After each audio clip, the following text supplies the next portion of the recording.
Welcome to the Sixcast, a podcast where we discuss real-world strategies, tips, and stories that provide helpful insights for your digital transformation experience. In episode 6 of Sixcast, Varuna and Kithmini will be talking to the COO of LAUFT, Jesse Sharratt, about the social impact of technology and how it can bring together more people. Jesse will be talking about how there's no one right way to innovate. But yeah, I'd just like to touch on a few things you said, because I think it is really exciting. And, there's so many kind of entrenched interests in the way things have been done before, from the car to the tires, to the gas, to the office place, to the office economy of cleaners and, services. There's so much entrenched interest in continuing that status quo. And, what we're up against as a small, scrappy Canadian startup is to reinvent this whole way of how people experience work. Absolutely. And, what we're seeing right now with people quitting their jobs, quitting their jobs instead of going back to an office 9 to 5 is incredibly inspiring. And, they are demanding remote work be part of their life. They are demanding that work from home be part of their life equation. Right. And, for the first time, we're seeing workers, you see these posts of, McDonald's and fast food restaurants. They can't hire anyone because no one's willing to come work for such a low wage anymore. That's right. People are valuing their lives in a much more deliberate way than they were pre-pandemic. Right. And I think that's just going to change, and another thing, we see is Shopify. The explosion of Shopify, the democratization of entrepreneurship, and being able to kind of create your own opportunities.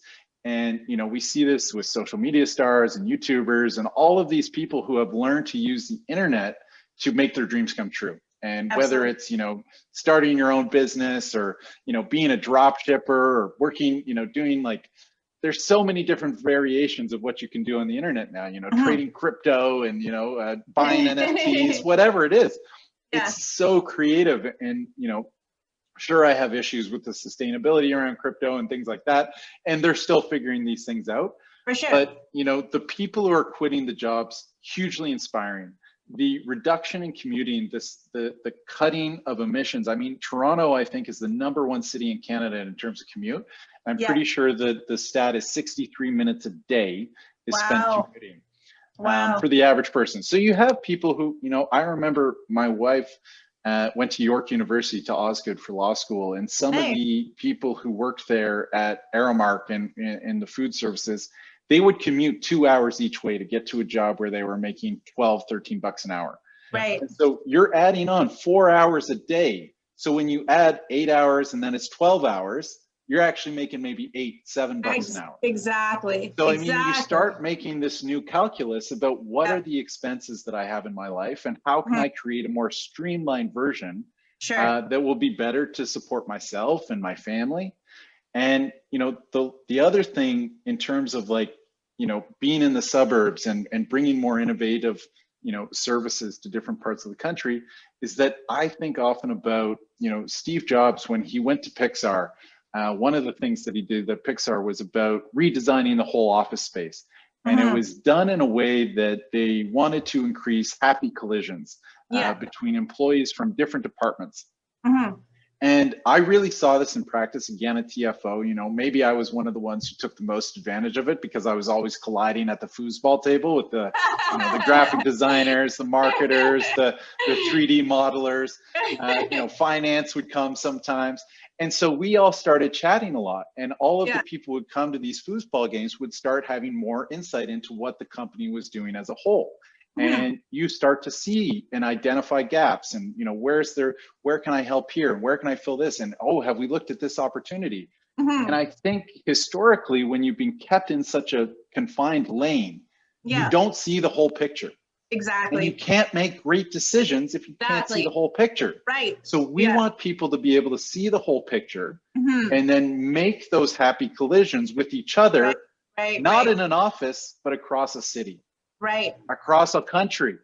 So all of a sudden you have these people from varied backgrounds and you talk about inviting your friends. This is a feature we're about to roll out where you can invite people to a booking and we're going to call it Experience the GTA. Experience the GTA. So why, you know, today I'm going to go work in Ajax, tomorrow I'll work in Vaughan, York, downtown.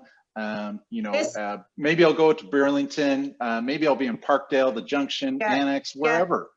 And all of a sudden you're starting to experience, you know, Little Italy, Little Portugal, you know, all of these different neighborhoods and communities. And that's beauty. That's the beauty of Toronto. Toronto is about the multiculturalism. It's about the diversity. It's about the inclusion, but also it's about the extreme.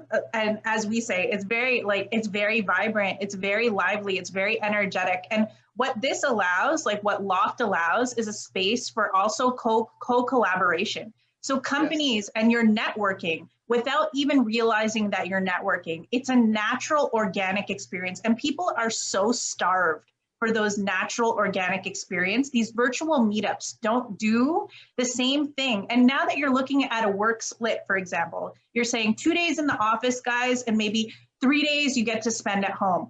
At those 3 days, what's limiting those coworkers in the marketing team or in the sales team or in the operations to be like, hey, you want to go for coffee and let's just meet up at a space like LAUFT? And innovation spurs innovation. So I find when I'm constricted to a home and I'm here, I feel like I'm regressing back to my adolescence where I'm grounded. And that's how I feel. And my creativity just plummets. It plummets because it's like, you know what? I need to be in spaces that invite that or that creativity. And when I look at like bright, white, very open spaces, it allows my brain to start absorbing my environment and thinking about how can I transform this into an idea that can actually be executed, that we can implement, a plan that can be done. And I work faster, ironically. So working faster, I'm so much slower. And this is just my experience. I'm so much more slow when I'm because I'm tempered, because I'm familial, because it's an environment that's so comforting, because it's a place where I am being, you know, I've never been conditioned to be professional in the home, right? And so that is a behavior shift. That's a humongous behavior shift, because when you're working, and I think I'm speaking for many women, to be quite honest with you. I think many women, because we're in it, when we're at home, we're relaxed, or we're helping around with the family or our children. And that becomes such a prioritization for us. And we're doing so many things around the house that could be like really household based, that cleaning and cooking and these things take so much precedence that balancing that with like a work now professional attitude, it's a really difficult merger for us. And I don't want to speak on behalf of all women. I'm saying this could also be also a subculture. It could be generational. There could be many factors to why that is, but I'm speaking on behalf of myself. Whereas when I'm outside, when I'm in an environment such as, and I've been to LAUFT at the Vaughan Mills location, it just really spurs like a different, there was actually a networking event that day. So like that is an example of how, that space just invites more of a professional attitude. And our theme color is blue, by the way, Jessie, unfortunately. And she's been she's been advocating for white, and I'm not letting it change. It's going to be turquoise. I went and got blue. dressed for you guys. I mean, you could have told me blue. I mean, I went it was green, like a week later I started. I was like, your wall is like so blue. I was like, what if we rebrand and change the logo to be more modern? It was like, no, we're doing this for the next 30 years. I was like, wow. You need a green screen. Yeah. But I'd like to touch on a few of the things you said. And I'm sorry, you get me excited. I can talk about this stuff all day. Great conversations. Some of the things you're saying is about, you know, like, because the pandemic has also been a she session, right? Where a lot of women have reverted into a caregiver role, largely because their kids are now having to do school from home. And, you know, it's been, you know, a lot of the reports that I've read is that a lot of women have lost a significant amount of the gains that they've made over the last 20, 30 years in the workplace. So I think instead of going back to a status quo where women are removed from the workspace to go have to revert into childcare. We need to come up with a better situation Absolutely. where that's not even part of the equation I came anymore. up with one on the fly. It was like you invite the homeschoolers and you say, yeah. opportunity. But I mean, we've done this with Fuller Academy. I mean, Fuller Academy is an online school, and they're using Loft workspaces as satellite locations where they can meet up with different classes and have, teachers meet with their students. But, another aspect of what we've been doing is that, we've been looking at daycare services and childminding attached to our workspaces so that you could drop your kids off for a couple hours, go do the work, pick your kids up, and then go home. And we need to just start thinking about how do we create different experiences that allow people to bring all of the different dimensions of themselves with them, where they're no longer going to an office where they're saying, okay, come into this office, check 90% of yourself at the door for 40 hours a week. Don't talk about your kids. Don't care about your parents, your aging parents, or all of the other things that you have to manage in your life. My wife has just introduced me to the fact that these are called ticks now, I guess. So we talk about the ticks in the household. She does, the cat litter, and I do the plants and things like that. But you have to manage all of these ticks, which I absolutely. And when you have to allocate most of your time to being in a place where you can't do a couple things, and we all know women are great multitaskers, at least maybe that's a generalization again, but yeah, multitasking is something we're all used to doing now. I mean, we have technology to facilitate it. I know that I'm jumping around between a bunch of things every day, and we should be allowed to be in an environment that allows us to multitask. Absolutely. And if you're just brought into an office where you can only be one part of your life, for such a dominating part of your week, it becomes really hard to manage all the other parts. And another thing you said, Kithmini, I'd just like to touch on really quickly, is that sometimes you have your best ideas when you're not at the office, or you walk into a space and the walls are all white, because you can imagine what you would put on them. And for so long, we've treated thinking as not being a part of working. So it's like, if you have to think about something, or, say you were in an office 9 to 5 and you're at your desk, and, you have no psychological privacy, and your manager's walking around, and you're trying to look busy. So you got 1,000 tabs open, a couple spreadsheets, you can switch between things, and you're trying to create this performance of performing. And, sometimes, most of the time, the best work is in those quiet moments of reflection. When you're sitting back, you have nothing happening, and you're thinking about the problem. Absolutely. But in an office environment, if you're just sitting there doing nothing, thinking, people think you're lazy. So there's this perception that we need to change. And I think thinking is such an important part of work.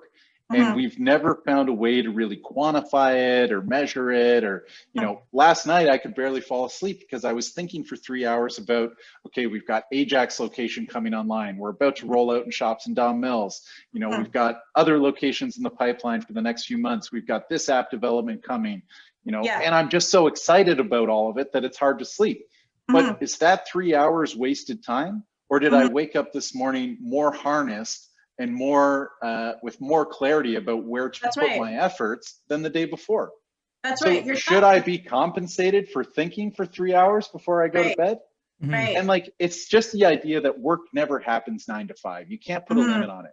Absolutely. If you invest in people, and people are passionate and they bring their best selves to the mission of your company, and our mission is to make life work for people.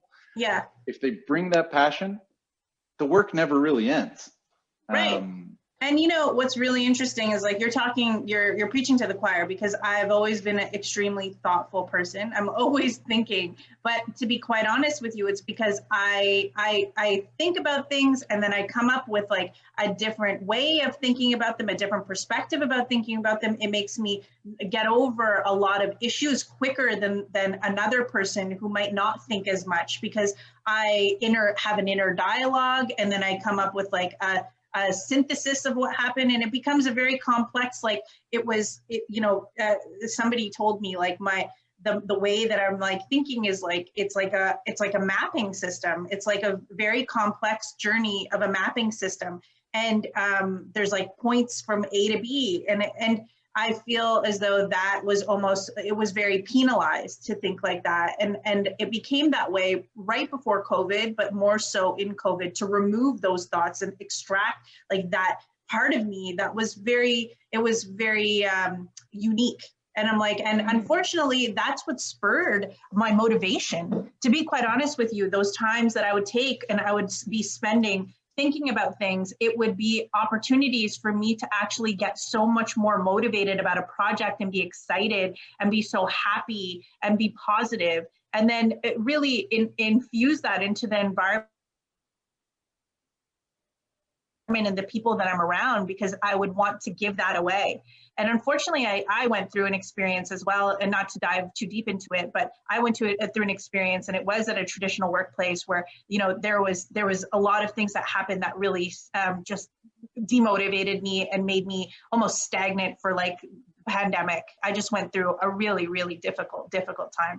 And I think now I'm slowly recovering, but from that has left such a wound about the traditional work environment. And you're right about the talking points of being natural, of talking about things that matter, which is like, you know, you walk into an environment and you see other coworkers and they have their family trouble. They have issues that dealing with daycare and maybe dropping and picking up their kids. And connectedness is so important, and these are shared experiences. And from that, even though we're talking about daycare, we can merge back into our mission of our company, and maybe those connected points will allow us to get deeper into our work. And now we're thinking about things on such more of a real deeper scale of like, what does this impact look like for us and for the community and for on a macro level? You know, there's so much on these micro interactions, if you really pay attention, that we can dissect and use for a bigger goal. And I think there's a misunderstanding when you're in the workplace. It's like you have to stick to work and keep your personal life personal. And this was verbatim told to me. And I was like, no, not ever, not necessarily. And I don't believe in that at all. And I'm like, unless you're on a very like dictatorial leadership style, right? I'm like, that is an autocratic leadership style. I'm like, because in no way, shape, or form should you ever be limited in how much information you share with other people, and be punished for that. I'm like, because it could really be an opportunity to grow the company, to grow and expand corporate culture, to initiate in different verticals, figure things out in a much better way, learn better, for example. People learn much better in those environments. And I think coming back to LAUFT and how this can be integrated into a shared space, like this could be corporate culture initiatives, for example, for companies. And companies, you can offer these things to them, maybe to have their strategy sessions. So there's 2-3 day work split. It's like, hey, do you want to have one of your teams can come in? And these are our rates. And these are opportunities, I think, that I would definitely like to explore myself independently. So, yeah, I mean, everything you're saying resonates with me a lot. And, you know, is it because you work at LAUFT and you're the CEO? We hope you enjoyed this week's episode of Sixcast and learned a bit more about how to set goals, the importance of strong performance, and bringing ideas to life.